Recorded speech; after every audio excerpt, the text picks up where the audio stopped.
দুর্গাপুর এলাকায় রতন দাস নামে এক ব্যক্তি দীর্ঘ 10-15 বছর ধরে আমাদের এলাকাতে থাকতো। হঠাৎ করে গতকাল রাতে 2টা নাগাদ অসুস্থ হয়ে পড়ে। অসুস্থ হওয়ার পরে আমরা ধর্মনগর জেলা হাসপাতালে আনি, ওনার মৃত্যুবরণ হয়। আমাকে ওনার ফ্যামিলিরা ফোন করে রিকোয়েস্ট করেছে যে ওনার ছোটো ছোটো 2টা বাচ্চা ছিল, ওরা বলেছে যে আমার বাবাদেরকে আমাদের বাড়িতে পাঠানোর জন্য। ওদের আর্থিক অবস্থাটা এতই খারাপ যে এটা বলার মতো নয়, ভাষা নয়। আমরা সবাই মিলে আমরা আর্থিক সাহায্য করে আজকে শিলচর থেকে আমাদের ধর্মনগরে ম্যাক্সিমাম অ্যাম্বুলেন্সের সাথে আমাদের কথা হয়। তাদের গাড়ি হয়তো কারোর গাড়িতে সমস্যা ছিল বলে যেতে পারিনি।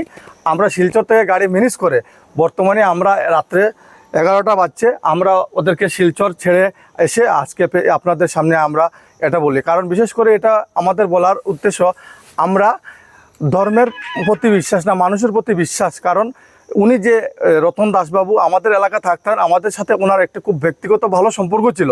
তাই আমরা সবাই মিলে ওনার ডেড বডিটা ওনার দেশে পাঠানোর জন্য আমরা ব্যবস্থা করেছি। রতনের কত বছর ধরে তিনি ব্যবসা করতেন? এমনি 10-15 বছর ধরে আমাদের এলাকাতে থাকতেন।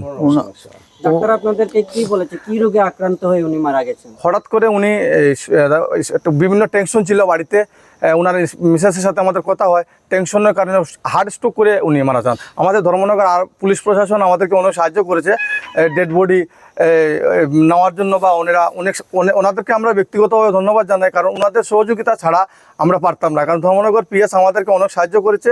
তাই আমরা আজকে এই ডেড বডিটাকে ওয়েস্ট বেঙ্গল পাঠাতে আমরা সক্ষম হই। ওয়েস্ট বেঙ্গল কোন জায়গায় ওর বাড়ি? মুর্শিদাবাদ জেলায়।